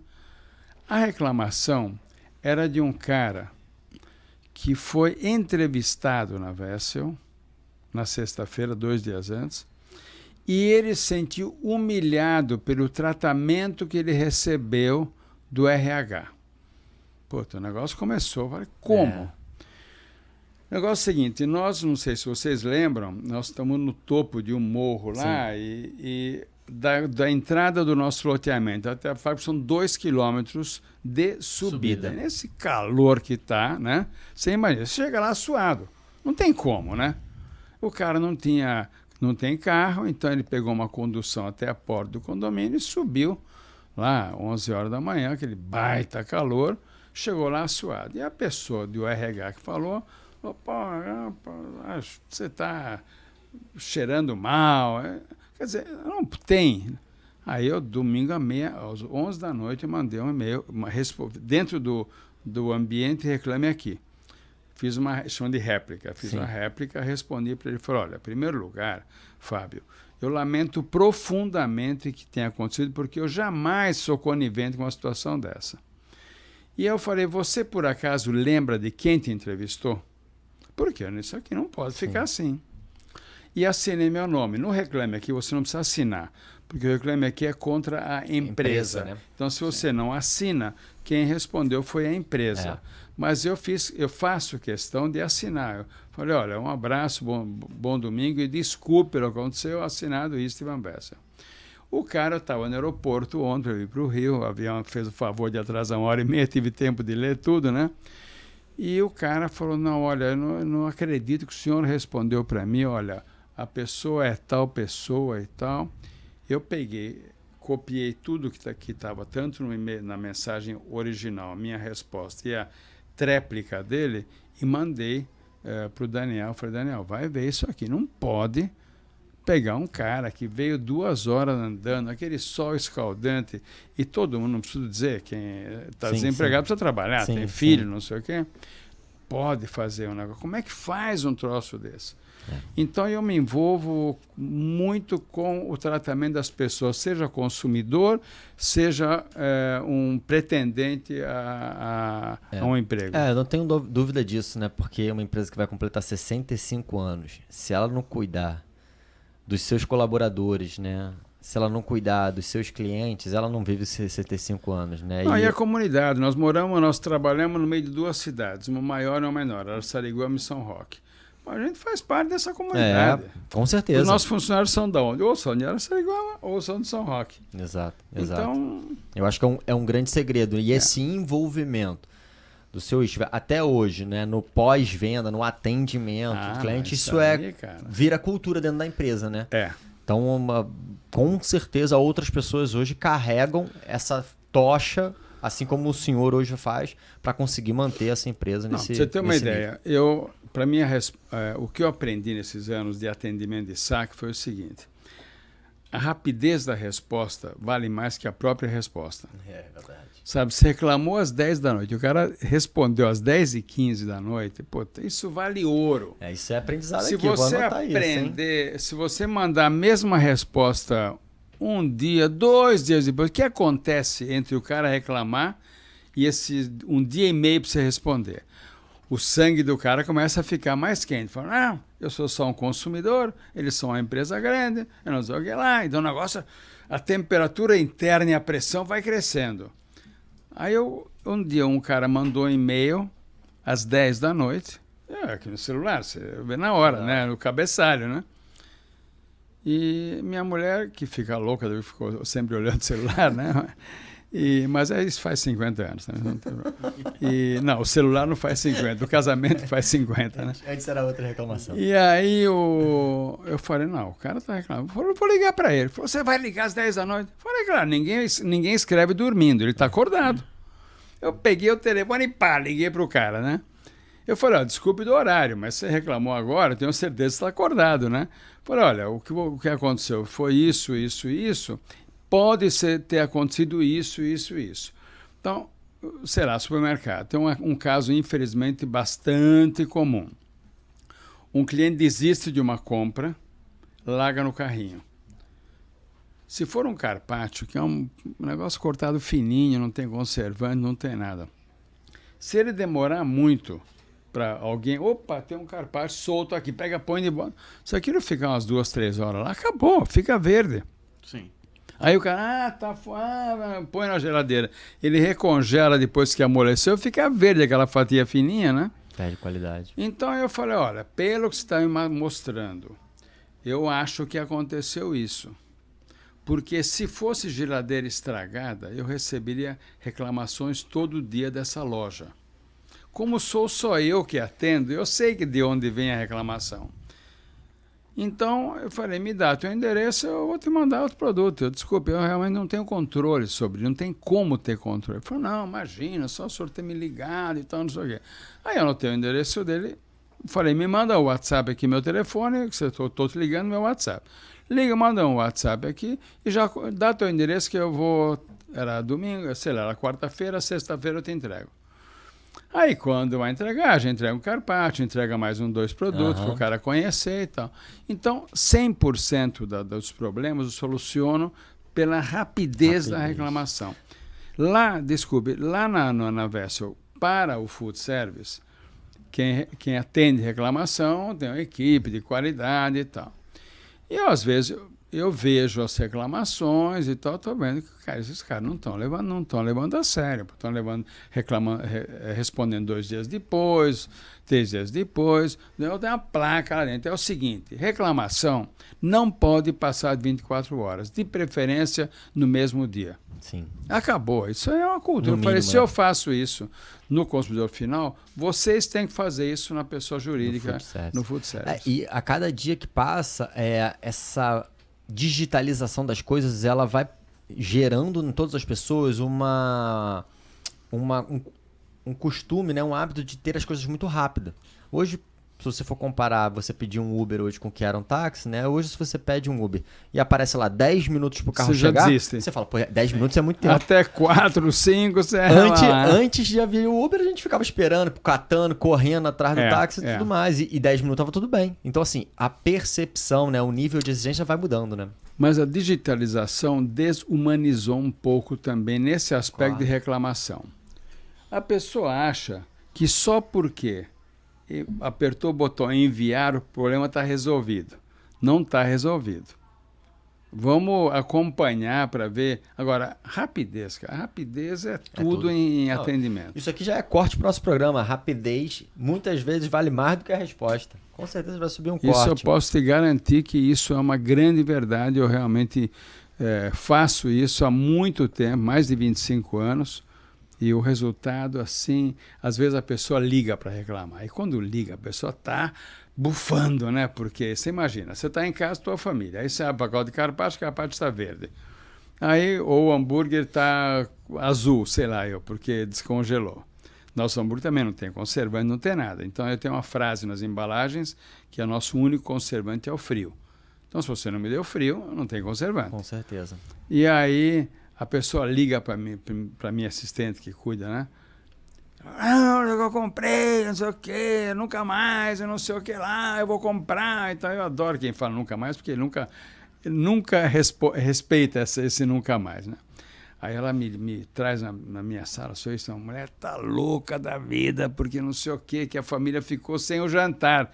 Que a questão é que você vai tirar para jantar, todo mundo na mesa e tal, e de repente o negócio está estragado, aí você tem que correr atrás de pedir uma pizza no delivery e tal, né? Aí eu falei, dá o telefone dela, eu vou ligar agora para ela. Estou casado com uma mulher brava há 50 anos, eu sei lidar com mulher brava, entendeu? Peguei, liguei para ela, a mulher, poxa, não precisava só me ligar. Eu falei, não, mas... Já quebra ali, né? Rapidez, puta, rapidez é um negócio... Já incrível. quebra. Seu Estivo, eu quero explorar um pouquinho do conhecimento de gastronomia do senhor, mas antes de pedir uma dica de receita, eu vou te dar um desafio. Dudinha, consegue me trazer o presente aí que eu trouxe pro seu Istvan? Opa! Para quem não acompanhou, seu Istvan tinha um quadro na Band News com o conhecido Boechat lá, muitas vezes, chamado Pitada de Gastronomia, onde muitas vezes seu Istvan apresentava um prato junto com um vinho, harmonizado com vinho. Então tá aqui um presente de uma vinícola nacional, que é a Casa Perini. Né? Perini. Da Serra Farroupilha lá, Paulinho pode até me ajudar. Eles fazem espumantes premiados. Esse aqui eu não conheço. Esse aí é o Fração Única. Fração Única é um vinho deles que é produzido uma vez ao ano, como o nome diz. Ele passa 6 meses de barril de carvalho francês e 6 meses de barril de carvalho americano. Quer dizer, fica 1 ano em barril. Pô, deve ser. E 1 ano em tanque inox também. São 2 anos de... Quer dizer, 18. Então já dá pra gente ir no fim de semana, né? Porque Exatamente. 18 tem 5 anos aí, quietinho aí já. Poxa, muito obrigado, hein? Um belíssimo. E que rótulo lindo, né? E eu queria que o senhor contribuísse, tanto você quanto o Paulinho, uma dica de receita de cada um para harmonizar com esse vinho aí. Começando pelo Paulinho aí, para te surpreender. Enquanto eu dou mais tempo aí pro seu Istvan pensar, porque eu não tinha combinado isso com ele, não. Ali no contrarótulo, né, na verdade, ele dá até umas diquinhas de receita, né?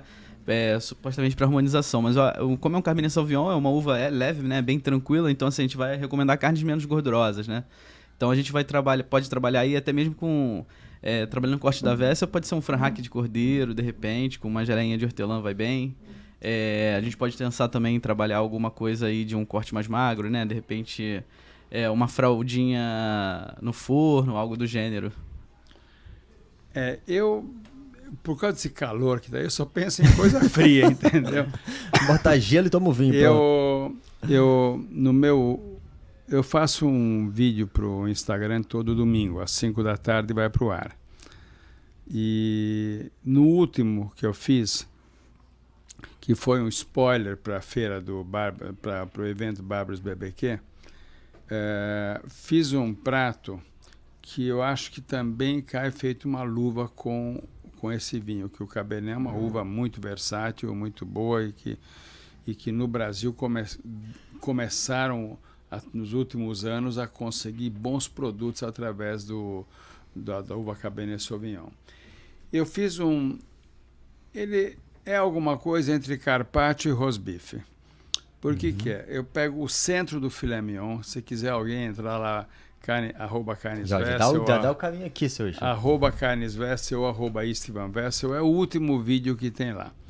Então, aí dá para ver exatamente como é que faz. Passo a passo. Pega aquele centro do filé mignon, aquela parte chamada de Chateaubriand, e sal, pimenta quebrada. Então, rola na pimenta para grudar a pimenta nele. Eu tenho em casa uma frigideirona de ferro fundido.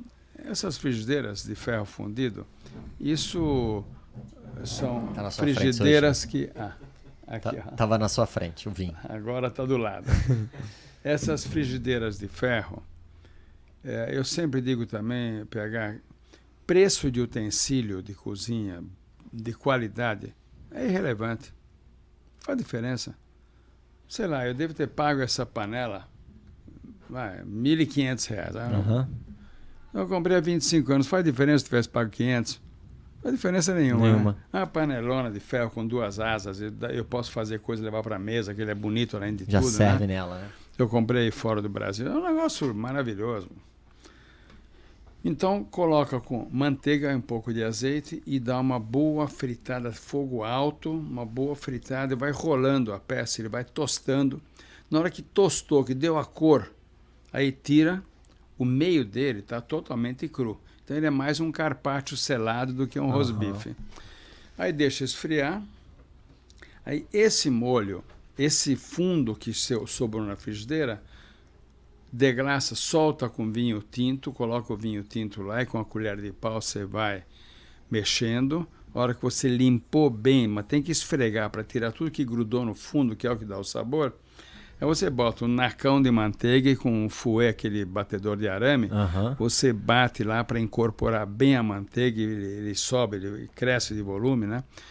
Os franceses falam de monter. Monter quer dizer subir. Então, mas só que no Brasil o pessoal usa a palavra montar. Na verdade, não é montar, é montar, quer dizer subir. Você sobe, ele aumenta de volume, porque ele aera, né?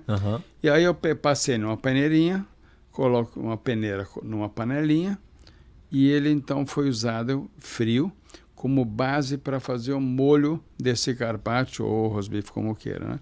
E aí coloca a maionese, mostarda, um tabasquinho, uma pimentinha lá, e monta os pratos. Ele é cortado, o filé mignon cortado na faca, então ele corta fino, mas não é um fino como carpaccio, mas ele é fino como você consegue cortar na faca.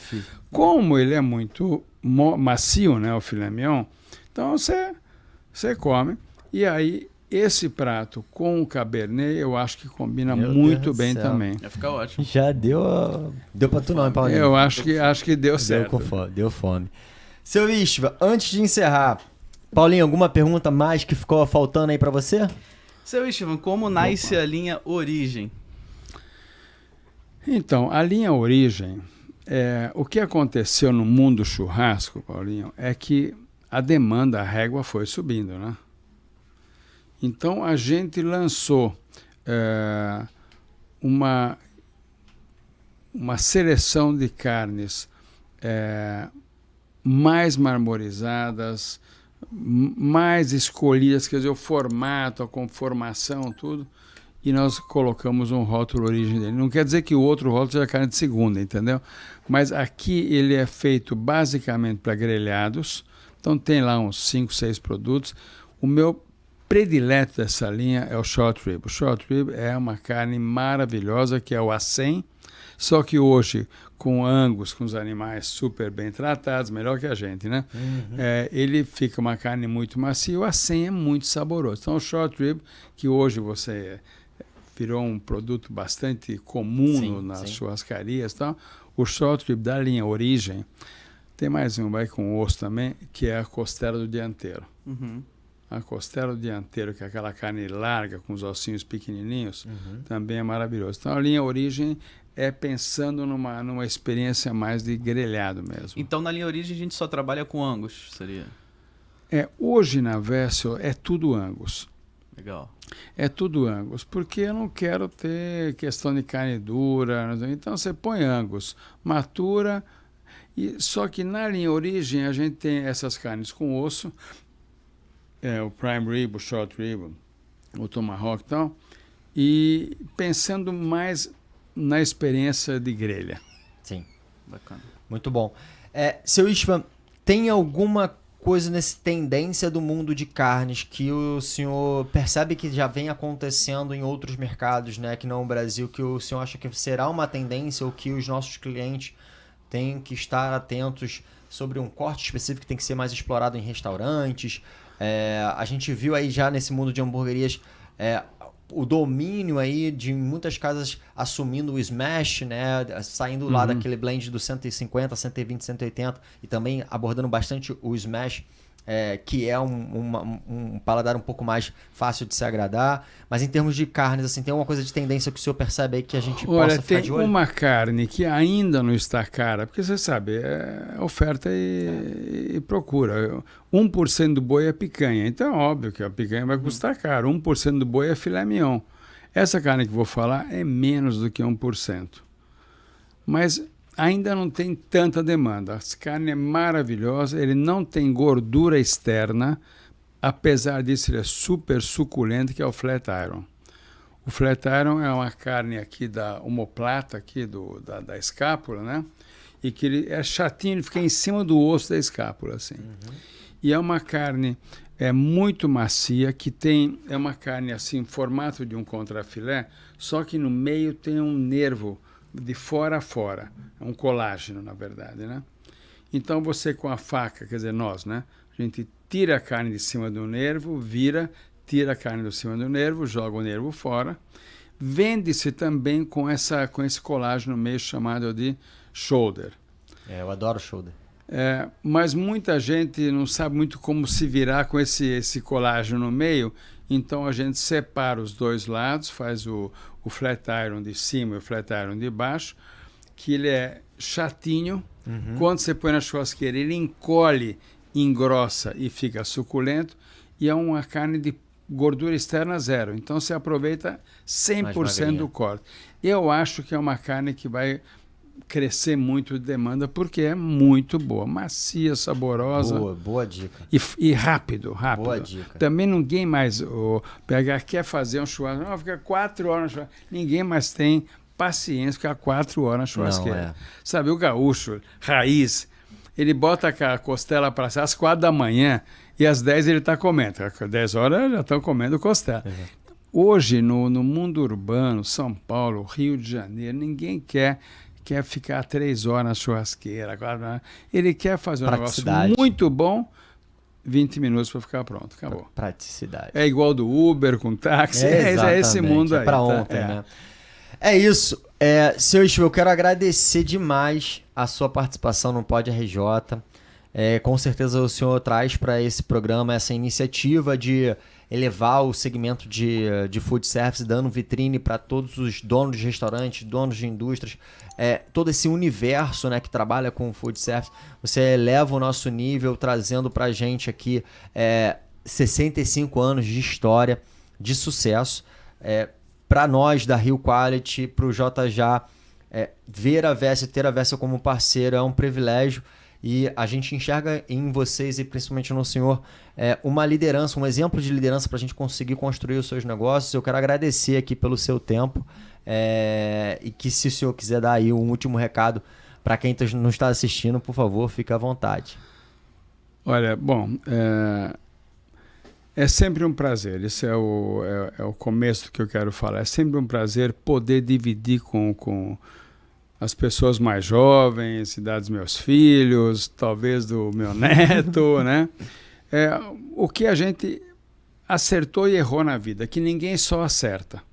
Ninguém só acerta. Erra e tal, e corrige a rota, você tem que ter a inteligência, falar, pô, esse caminho aí, fria, vamos para esse. Então é muito bom, eu me sinto realmente gratificado de poder oferecer um pouco da minha experiência, da minha vivência, dos meus erros, dos meus acertos. E eu estou super à disposição sempre. Olha, convidem que eu venho com muito prazer e vamos fazer mais coisas junto. E acho que nós temos aí talvez um universo para explorar com a clientela do JJ. Sim, com certeza. Né? Com a clientela, o que nós podemos trazer de informação, o que a gente pode tirar de dúvida. Eu estou super à disposição de vocês. Vamos sim, vamos construir aí um workshop, um curso do seu Istvan Wessel com todo mundo do JJ. Quem sabe a gente não bota esse projeto para frente.